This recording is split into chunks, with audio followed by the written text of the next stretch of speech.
এই দেশ কারুর বাবার দেশ নয়, এই দেশ কোন পরিবারের দেশ নয়।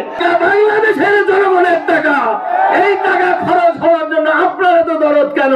নির্বাচন যথা সময়ে হতে হবে।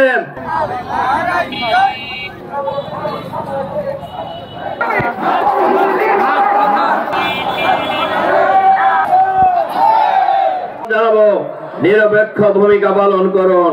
অতীতে যারা দলীয় রাজনীতির সাথে প্রশাসনের লোকেরা জড়িত হয়েছে তারা অনেকেই কারাগারে আছে, অনেকে দেশ থেকে পালিয়ে গিয়েছে। তাদের কাছ থেকে আপনারা শিক্ষা গ্রহণ করুন। বাংলাদেশের জনগণের দাবি গণভোট আগে হইতে হবে। যারাই গণভোট এবং জাতীয় নির্বাচন একদিনে চান, এই জাতি মনে করেন তারা নির্বাচন বানচালে ষড়যন্ত্রে লিপ্ত হয়েছেন। গণভোট যদি আগে দেওয়া হয়, আমরা শুনেছি কোন কোন দল নাকি বলে মেলা টেহা লাগবো। আরে ভাই, যে পরিমাণ টেহা বিদেশে পাচার করছেন, আর টাকা কি আপনি ধান বেশি আইনে দিবেন? টাকা বাংলাদেশের জনগণের টাকা, এই টাকা খরচ হওয়ার জন্য আপনারা তো দরদ কেন? আসলে দরদ নয়, এখানে অন্য রহস্য লুকিয়ে আছে। নির্বাচন বানচালের একটা ষড়যন্ত্র চলছে। আমরা বলি নির্বাচন যথা সময়ে হতে হবে, গণহত্যার বিচার করতে হবে, ভোট কেন্দ্রে ভোটাররা যাতে নির্বিঘ্নে যেতে পারে এর পরিবেশ নিশ্চিত। আওয়ামী স্টাইলের কোন নির্বাচন বাংলাদেশের মাটিতে আর হতে দেবে না ইনশাআল্লাহ। এই দেশ কারুর বাবার দেশ নয়, এই দেশ কোন পরিবারের দেশ নয়। মাত্র 30% টাকায় জমির মালিক হয়ে নতুন বাংলাদেশের গড়ে তোলার স্বপ্ন দেখা বাংলা বসতি। এই দেশ বাংলাদেশের 18 কোটি মানুষের দেশ। এই দেশ আগামী দিনে কিভাবে পরিচালিত হবে এটা নির্ধারণ করবে বাংলাদেশের জনগণ ইনশাআল্লাহ। কাজেই আমাদের নেতৃবৃন্দ বলেছেন আগামী নির্বাচনে ভোটের হার পক্ষে রায় দিন। 8 দলের আমরা অনেকটাই ঐক্যমতে বসেছি। এক জায়গায় একজন করে প্রার্থী থাকবে, 8 দলের প্রার্থীরা যেখানেই থাকবে।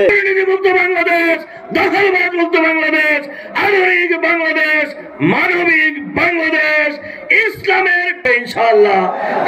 8 দল জিন্দাবাদ। আসসালামু আলাইকুম। সমাবেশের জনসমর্থন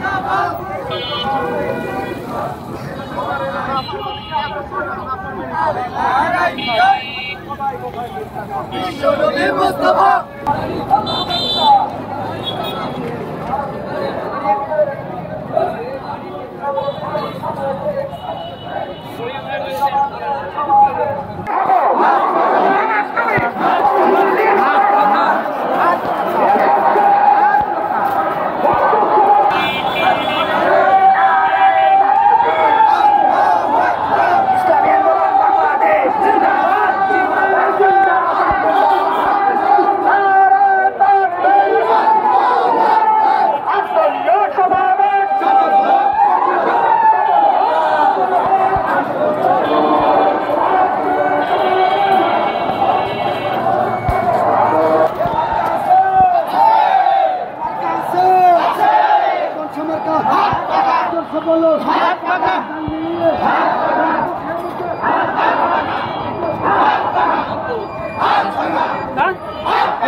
আজকে তো স্বপ্ন দেখছি উল্লেখযোগ্য সাংবিধানিক সংস্কার হয়েছে, আমরা সেখানে স্বাক্ষর করেছি। একটি দল অনেক গুরুত্বপূর্ণ ব্যাপারে নোট অফ ডিসেন্ট সংস্কারের সব বিষয়গুলো বানচাল